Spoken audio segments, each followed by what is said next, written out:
Welcome to Truth Meets Fiction, your home for timeless stories, unforgettable characters, and the kind of content that stays with you long after the credits roll. Whether it's fact, fiction, or somewhere in between, you'll find it here. Let's begin. When the will was read, everybody figured she'd been crazy when she wrote it, and that included me. But I changed my mind after spending a night on an island with a pig, a cat, and an ape. Because in reality, they were people. From the pen of Raymond Chandler, outstanding author of crime fiction, comes his most famous character as CBS presents The Adventures of Philip Marlowe.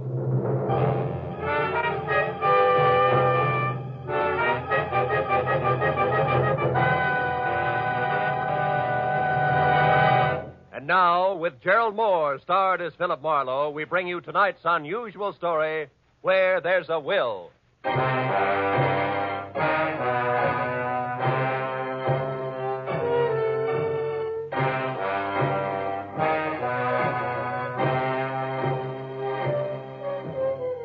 had spent the whole day on a noisy job which had concerned itself with a lot of people who talked a lot and said nothing.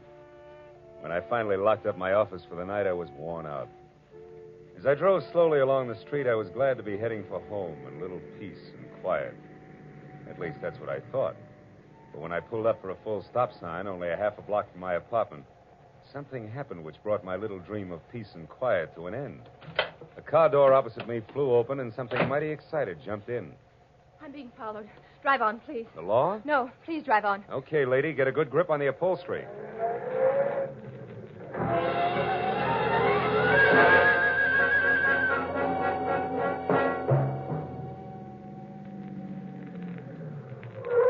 There, that ought to do it. Now, what's the... Say, you look a little pale and beautiful.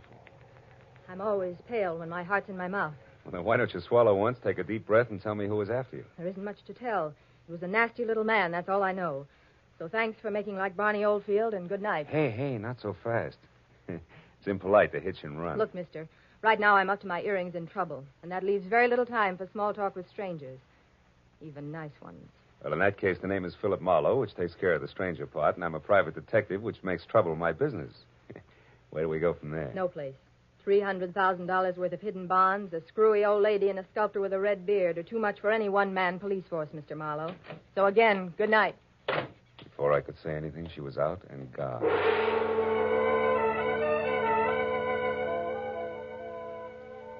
There was only the heady scent of taboo in the air, and the memory of a gorgeous profile with jet black hair and pale blue eyes. I sighed like a schoolboy and decided to put her under the heading of things that pass in the night. But I couldn't. Why, out of all the cars in Los Angeles, should she have picked on mine? Well, the next morning, as I was walking down the corridor to my office door, I was still seeing pale blue eyes. Maybe that's why I didn't notice the man who waited outside my door until I was almost on top of him. He was well-dressed and about 35. He looked like a man who had forgotten how to smile. Marlowe, Right. I want to compliment you on your behavior last night, Mr. Marlowe. Barbara told me about it. Oh? Come on in, Mr. Shields. Edward Shields. Would you be interested in aiding 3 people in a search for more than $250,000 in negotiable bonds? 1% of which will be yours if the bonds are found? Being a fairly fast man with figures, yes. Yes, I would. Splendid. I'd like a few details. Well, Mr. Marlowe, my aunt, Bernice Mayhew Shaw, died, leaving her entire fortune to charity, with the exception of the bonds I mentioned.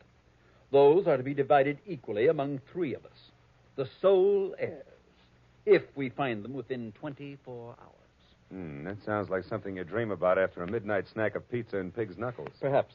But you didn't know my aunt. Beside myself, the beneficiaries are Barbara Haynes, the girl you met last night. She was Aunt Bernice's personal secretary. And another nephew, Harlan Crane, who, at the moment, happens to be a sculptor. Happens to be? 6 months ago, he was a sailor. Before that, a writer, without even a rejection slip to his name. My cousin is irresponsible, impetuous, and completely self-indulgent. The will itself, Mr. Shields, what are the exact conditions? At precisely noon today, the three of us are to meet with Luther Willard, my beloved aunt's lawyer, who will give us each a large sheet of tissue paper covered with specific markings. Individually, the sheets mean absolutely nothing. But combined, one over the other, the transparent sheets form a coherent map to the location of the bonds. But why all the intrigue? My dear departed aunt had a peculiar sense of humor. In addition to this, she was never particularly fond of any of us. She was sure that our individual shortcomings would make cooperation among us impossible, even for so short a period as 24 hours. And the fact that a man followed Miss Haynes last night convinced you that there was something to that, huh? Convinced me? No. He may have been nothing but a personager. Nevertheless, I do feel that to play safe, a fourth party, a custodian of the map, so to speak, would be advisable. That's fine. When do I go to work, Mr. Shields? At noon, at the lawyer's office. However, I regret that first you must be approved by the third heir. I don't like to ask this, Mr. Marlowe, but would you mind very much calling on my cousin, Harlan, personally? Not at all. As a matter of fact, I think he might prove very interesting. Yes. I'm sure he will. As interesting as an ape in the zoo. I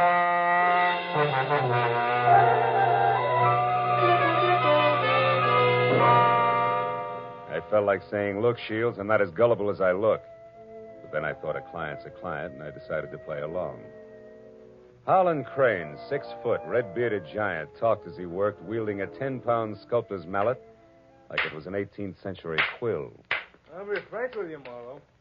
Money isn't everything to me and never has been. Over $100,000 will buy a lot of marble. Half the state of Vermont, I'd say. But coming to the point, Mr. Crane, do I get your seal of approval? Oh, I imagine you'll be all right. Anyone who can get by Shields, the all-American Scrooge, ought to do. Thanks, a million. I'm not being personal where you're concerned. It's just a matter of facing a fact bluntly. Edward Shields is conniving, avaricious, and dull. I heartily recommend him to nobody. And the girl, Barbara, you feel the same way about her? No, I don't. And the truth of the matter, Marlowe, is that I know very little about Barbara Haynes. What I do know, I like very much. Yeah, that I can understand. Marlowe, do you realize that once you have the whole map in your possession, you're worth an awful lot of money? Of course I do. The whole map, I have a market value of exactly $300,000. That's right, fellow. $300,000, dead or alive.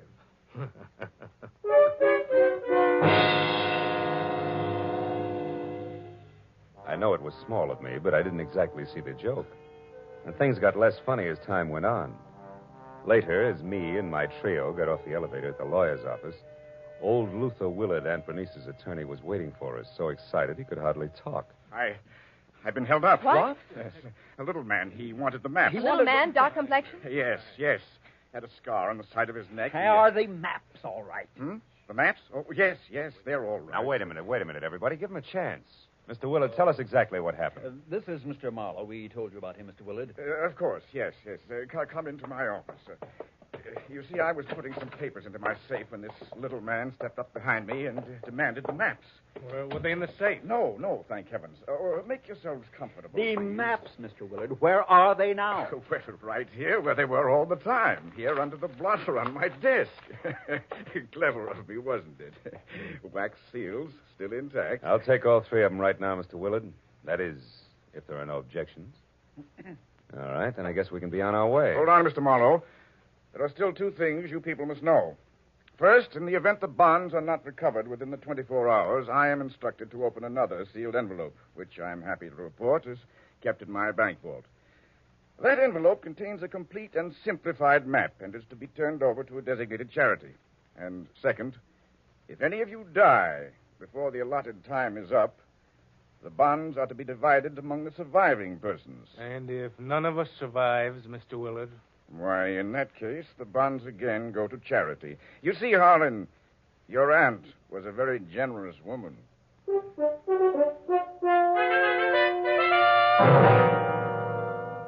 After arranging to meet with the 3 heirs at Shields' place later that afternoon, I headed for the nice and public library, where I figured I'd be able to examine the maps in safety. By placing the three maps exactly one over the other, I saw that the bonds were hidden on the larger of two squares of land called Twin Islands, which were the personal property of the late Bernice Mayhew Shaw, and located in Indian Lake in the San Bernardino Mountains. As I left the library with the three maps in my pocket, I felt like a well-fed mallard on the opening day of hunting season. Then I knew I was being followed. As I slipped into a doorway and turned, I saw it was the nasty little man with the scar. All right, you, we're through playing tag. Oh, let me go. Ooh. Not yet, Shorty. Not until you talk loud and clear. No, don't hit me, please. Please hit me down. I'll tell you everything. All right. If you're sure you can get it all straight the first time. There. Now, the whole story, beginning, middle, and end. Yeah. Yeah, like you say. Whole story. Okay. Starts like this. Oh!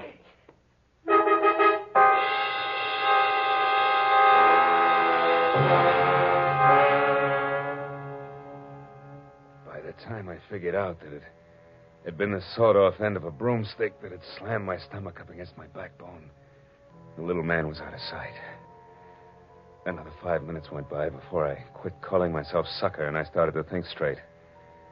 The nearest public locker was in the Santa Fe Trailways bus depot in Cahuenga.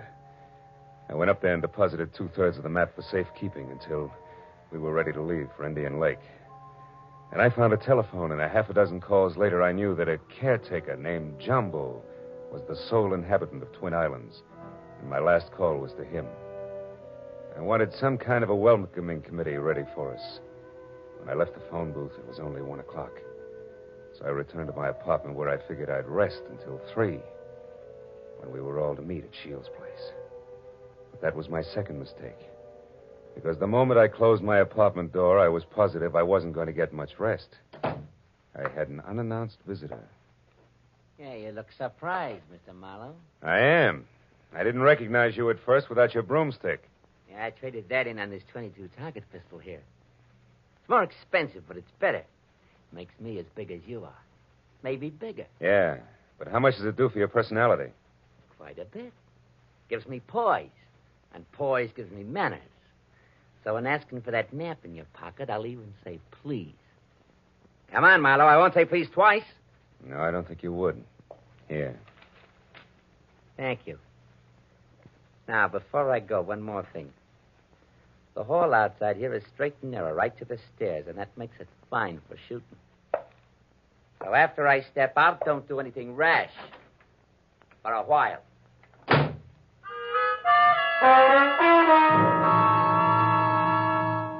So, loving life as I do, I didn't do anything rash for a while. In fact, I could have whipped up a nice 7-minute frosting before I moved at all. And I phoned the three heirs to get together at my apartment. When I finally had them all seated in front of me, I related the saga of the little man, including my premonition that one of the three present was signing his paychecks. Of course, I got nothing but Cupid doll innocence out of any of them. So after adding that we'd get underway just as soon as the missing 1/3 of the map was returned to me, I threw my trench coat over my arm and told them I was going for a walk. But before leaving them, I reminded them that whoever was behind the little man could fire him, because I would never have kept all three maps in one place anyway, unless all of the heirs were on hand to watch one another. And then I left. I hadn't walked more than a half a block up Franklin when I stopped at the sound of Barbara running after me. Phil, I'm scared. Harlan and Shields are acting like a couple of wild men, calling each other every name under the sun. What'd you expect? Chit-chat about the weather? I quit acting like a bobby soxer within squealing distance of Sinatra and try a cigarette. It'll calm your... What is it, Phil? Why are you smiling like that? What's wrong? Nothing's wrong, Barbara, nothing. It's just that I found this in the pocket of my trench coat when I went for my cigarettes. It's the map. That's right. The missing third. It's back already.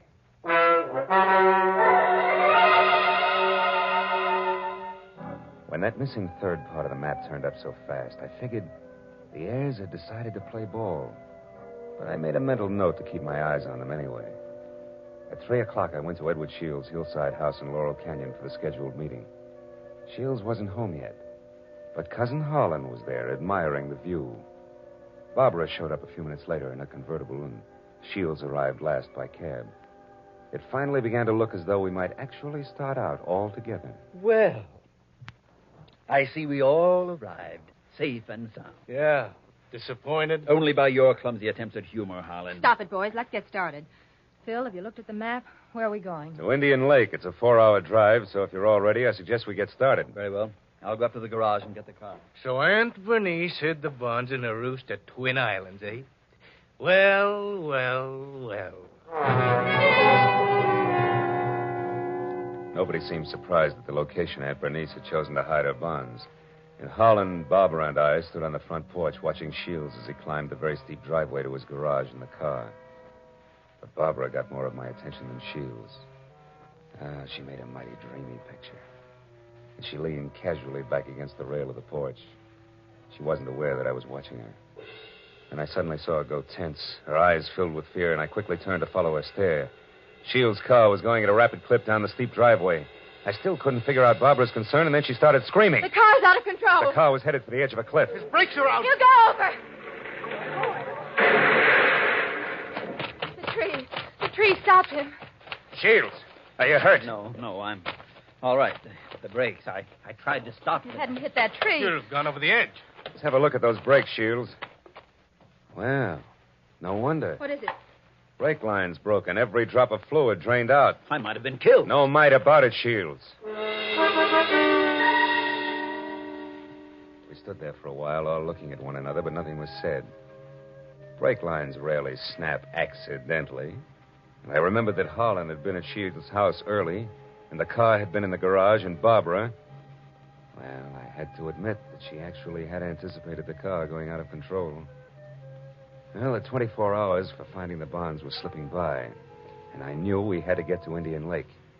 We held a short powwow without passing the peace pipe, and we decided to take Barbara's car. We picked up the rest of the map, which I'd checked at the bus station, and we shoved off.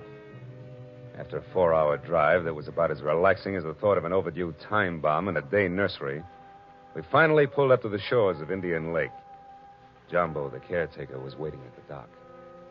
He knew how to handle a boat, and a few minutes later we could see Twin Islands. We headed for the smaller of the two, where I could make out a rambling lodge. The other island, a quarter of a mile away, seemed deserted. Shields was the first one ashore. Here, Barbara, let me help you. Run along, boy. I'll help Barbara. Thanks, Harlan.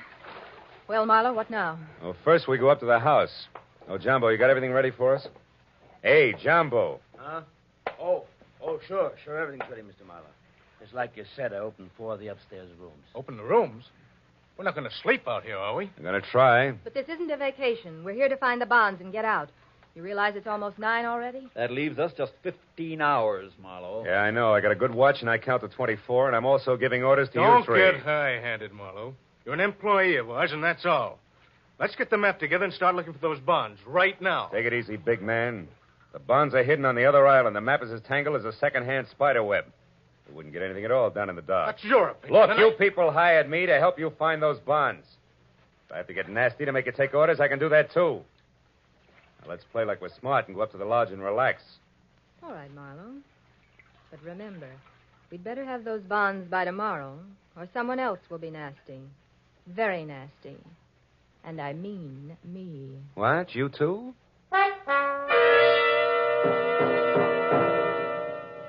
Getting the 3 heirs settled down at dinner table was quite a chore. And when I was sure they'd keep an eye on each other, I slipped outside. I hid 1/3 of the map in a drain pipe.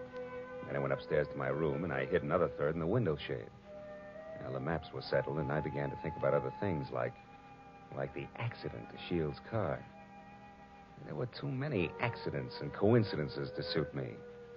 So I decided to drop in on Cousin Harlan's room to see what I could see.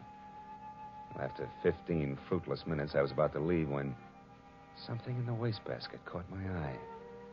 The corner of a half-hidden handkerchief monogrammed H.C. I had just picked it up when I saw Jumbo standing in the open door. That handkerchief there in your hand. That blood on it? No, it looks more like brake fluid. And in this case, it's practically the same thing, huh? I think we'll leave it right here in the wastebasket, Jumbo. Oh, did you want something? Just wanted to say I'll be in my own place out back if you want me. Okay. You know where Mr. Shields is? He's out in the veranda. Alone? Yeah? Thanks, Jumbo. If I need anything, I'll call you. Good night.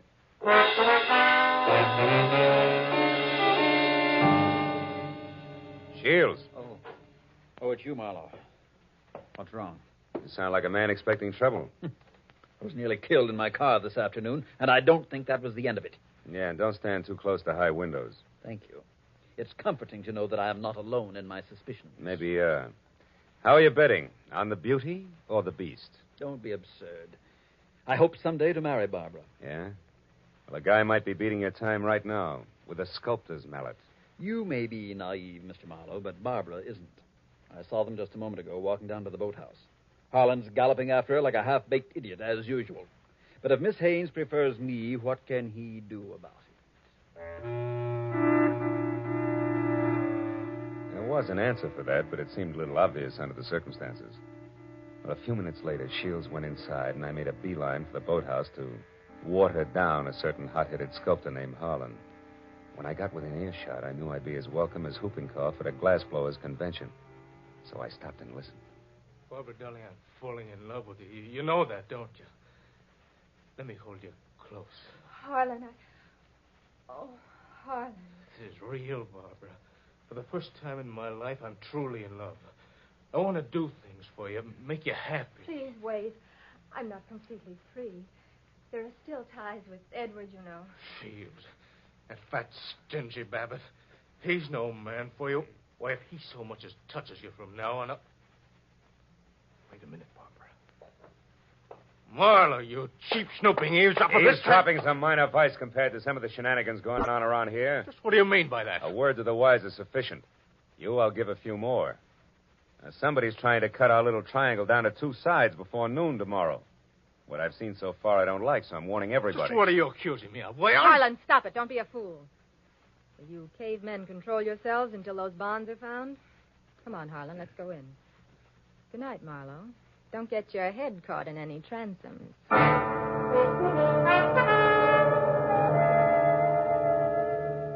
Deciding sleep wouldn't be very healthy for a man in my position, I decided to sit up that night. And it was about 2 o'clock when I looked out the window and saw something mighty interesting.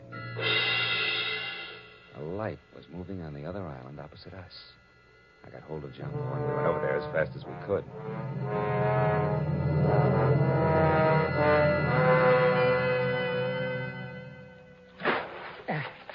Yeah, we're beach. That light's dead ahead, Mr. Marlowe. Looks to me like it's up in the picnic shelter. Yeah, I'll see you later, Jumbo.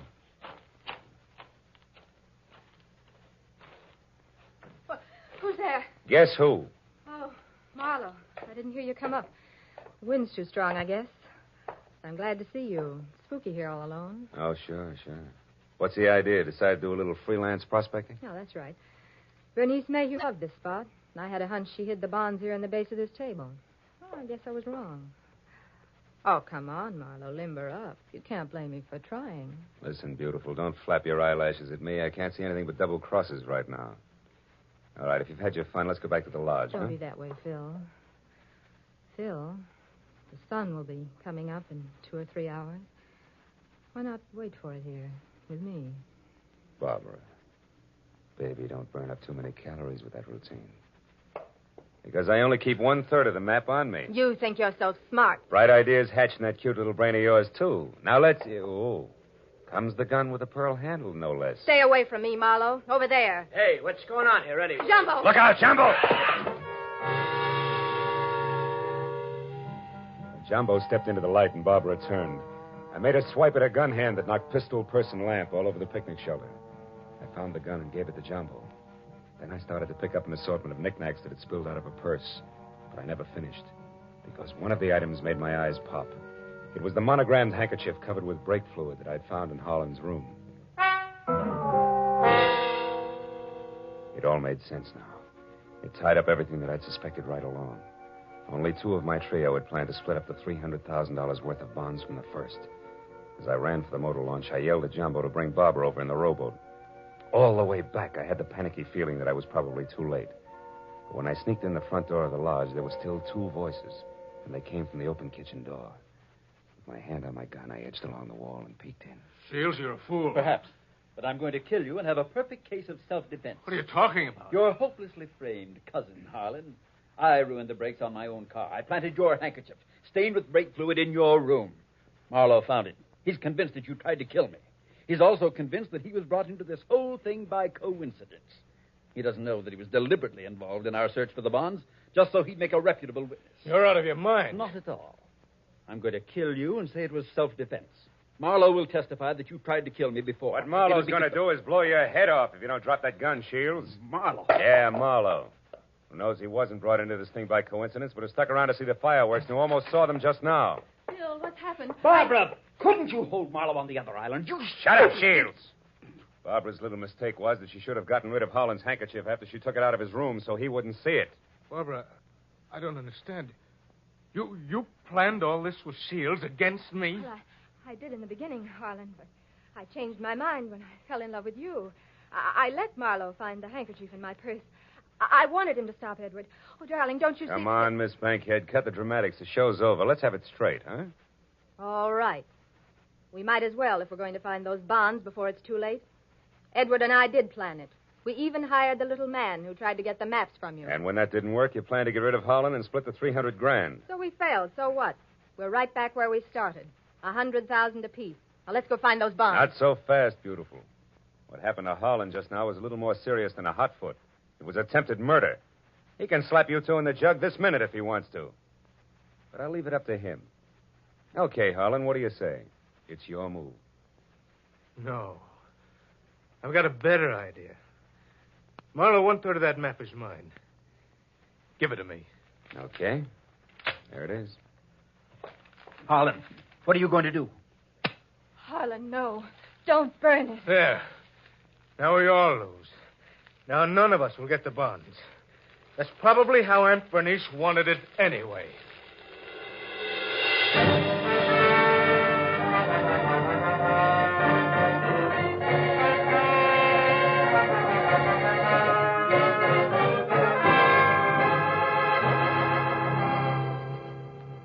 It was almost noon. I was standing on the veranda of the lodge, and a scrawny old crow was perched up on the roof. I saw Barbara and Shields quietly pull away in a boat with Jumbo. And I saw Holland lumbering off to the far end of the island to sulk. And as I watched the three of them, I couldn't help thinking. A pig in a pinstripe suit, an ape with a red beard, and an alley cat in nylon. Yeah. Keep laughing, Aunt Bernice. You were right. Greed, treachery, and rashness don't mix, even for 24 hours. And the 1% of the bonds I was to get? Well, that's my contribution to charity. Who knows? Maybe I can take it off my income tax.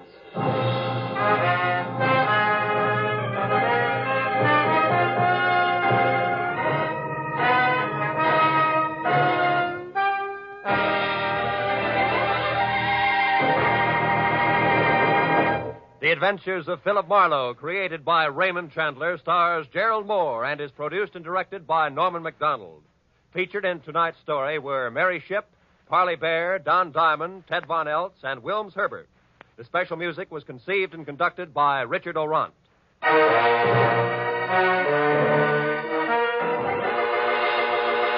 Be sure to be with us again next week when Philip Marlowe says... When I got the crisp $50 bill in advance, I figured my client had a heart of gold. But after I was beat up, double-crossed, and shot at, I realized just how hard a heart of gold could be.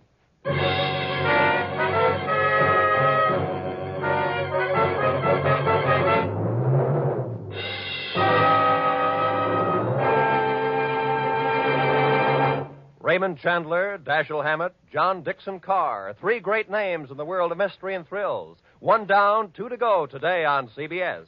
Now that you've heard Raymond Chandler's Philip Marlowe in action, CBS invites you to hear Dashiell Hammett's Sam Spade in action tonight, followed by John Dixon Carr's personally written radio series, Cabin B-13. Chandler, Hammett, Carr, today and every Sunday, over most of these CBS stations. It's a mystery if you miss them.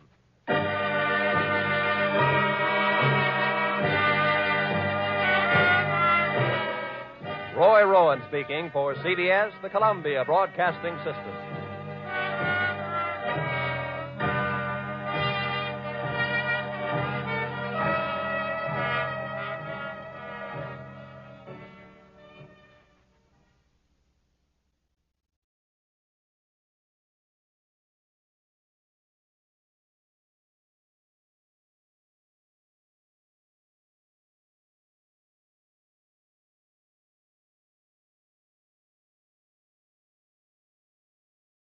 every story leaves a trace, some in history, others in the shadows.